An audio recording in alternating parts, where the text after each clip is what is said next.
Hello my dear friends, welcome into the world of success. So, you remember in the last episode I discussed briefly about 4 secrets that have been stopping you from speaking English fluently. So, paperless fluency, what is this? So, how did you learn your mother tongue? So, just think for a while. How did you learn your mother tongue? Sir, I don't remember my childhood. Fine, don't worry. Just observe any small kids. So, in your house, your brother's kids or your sister's kids or someone neighbor's kids you might have seen.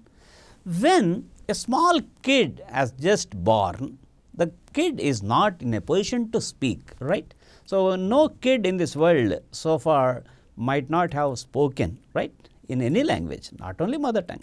So, no kid, as soon as the kid takes birth, the kid cannot speak. So, for sure listening is happening first. So, when the baby takes birth, listening is happening first, and after 1 year or 1.5 years old, the baby tries to make an effort to speak. Amma or na or something, the baby makes an effort to speak. So, now I ask you one question. When the baby makes an effort to speak for the first time, does the mother feel very happy or does the mother get angry?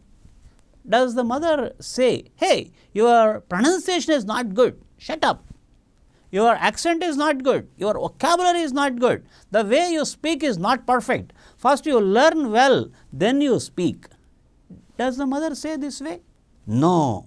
Mother feels very happy whether the baby is speaking correct Telugu or not. In her mother tongue, when the baby is trying to speak, mother encourages the baby to speak further and further. Am I right? So, just imagine this situation. For the first 1 year or 1.5 years after taking the birth, the baby is not in a position to speak. After 1 year or 1.5 years old, the baby tries to make an effort to speak in her mother tongue. Amma, akka or whatever, some effort baby is doing. So, when baby is making an effort to speak for the first time, mother's face is filled with happiness. Mother feels very happy. Mother encourages the baby to speak further and further. She motivates the baby to speak. She even takes up the phone and she makes a call to all the relatives. She expresses her happiness. She even prepares sweets. She distributes it among all the neighborhood. So, this is the kind of thing that is happening when the baby is making efforts for the first time. Am I right? Yes. Next, what happens? The baby continues to make its efforts to speak further and further. For about another 3 years or 4 years, the baby continues to speak. In this process, baby has acquired perfect skill to speak in her mother tongue. So, now baby is about 5 years old or 4.5 years old. Now, baby is very good at speaking in her mother tongue. Now, that is the time. Now, mother decides to send the baby to the school. After going to school, reading and writing is taking place. So, now again let us recapitulate the whole journey. First, the baby started the journey with listening. So, listening happens first. This is medically proved. Even advanced diagnostic medical equipments also, they show the fact that the kid or the infant who is in the mother's womb has got the ability to listen. This particular fact has got evidences even in our Puranas and in our history also.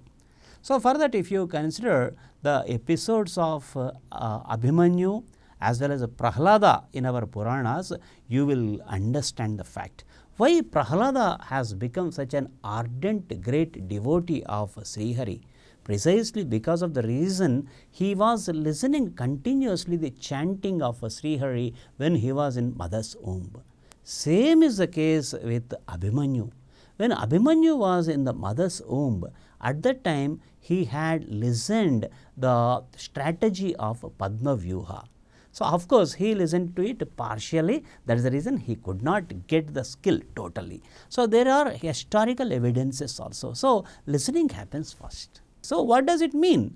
So, even before we take birth, our listening is happening first. So, listening happens first, speaking happens next, then after going to school, reading and writing, LSRW. This is the process of our journey of this is a process of our journey of language of our mother tongue. Well, there are some people who cannot read, who cannot write. So, they simply can listen and they simply can speak, that is it. Beyond that they cannot do, they cannot perform the activity of reading and writing. So, listening, speaking only they can do. Now, I have a question again for you. An illiterate who cannot read and write, can he speak or can't he speak? An illiterate also can speak effectively in his mother tongue, because reading and writing are the extra inputs that the people get after going to school. But there are some unfortunate people who cannot afford to go to school and who might not have got an opportunity to go to school. That is the reason they just didn't get the opportunity to read and write, but their journey of language has just stopped with listening and speaking. Fine. Now, here I have a very important question for you. An illiterate cannot read and write, but an illiterate can speak. So, what does it mean? Reading and writing, they do not have any impact on our ability to speak. And of course, I am not running any movement against reading and writing. Reading and writing are important, I do agree. What I am driving home, the point I am trying to stress is, by reading and writing, there is no such guarantee that one can get effective speaking. Reading and writing, they do not have any impact on our ability to speak. Speaking is an independent activity, speaking is an independent skill which has got a direct connection with listening. Listening happens first, speaking happens next. Then reading and writing are extra inputs. If you read more and more, you are going to get more and more knowledge. And if you are writing, then you are expressing your ideas. You are putting your thoughts, it is an output, that is it. So, beyond this, reading and writing, they do not have any impact on our ability to speak. So, this is how our mother tongue journey has started, it continued. So, LSRW. So, if you fully agree with me with these two aspects of reading and writing, they do not have any impact on our ability to speak, and listening has got a direct impact on our ability to speak. If you agree with this, let me go over to the next point. How did we learn English? Did we learn English in the same way? Did you start listening first? Did you start speaking next? No. You started your journey of English exactly in the opposite route.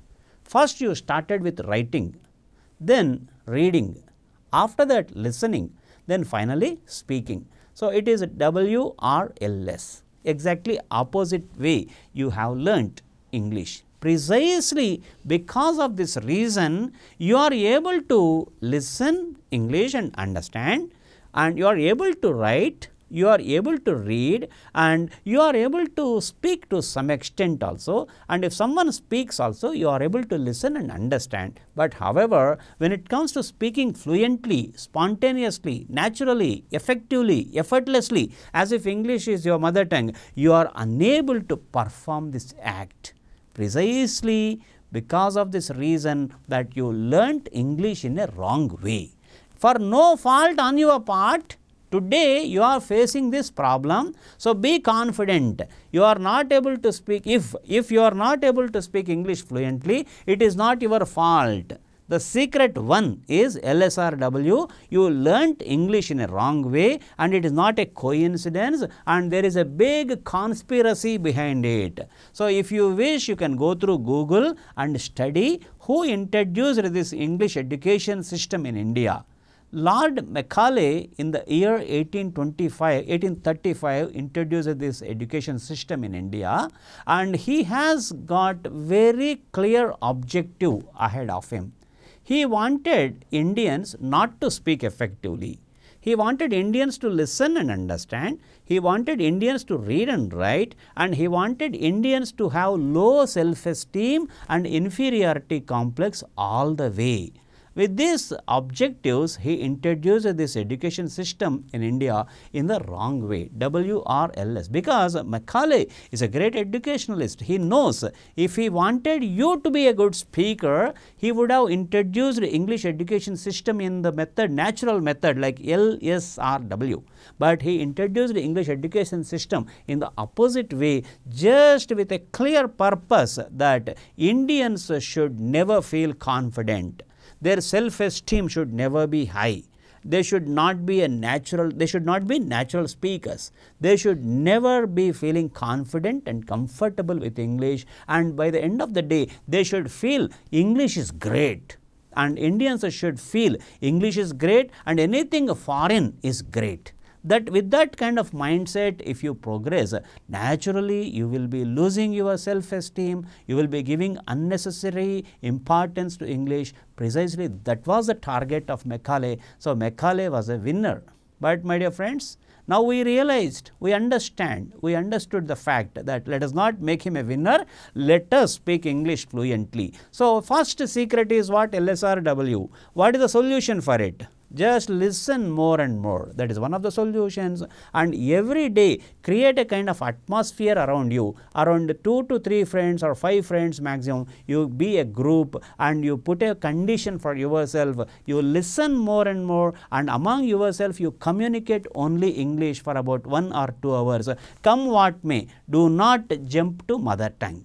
You have to express your thoughts, you have to express your feelings only in English. So if you practice this way, things are going to happen. In case you need experts' advice, I am always there with you. I am Dr. Vivekanand Rayapeddi. With this, my dear friends, I am concluding this episode. All the best.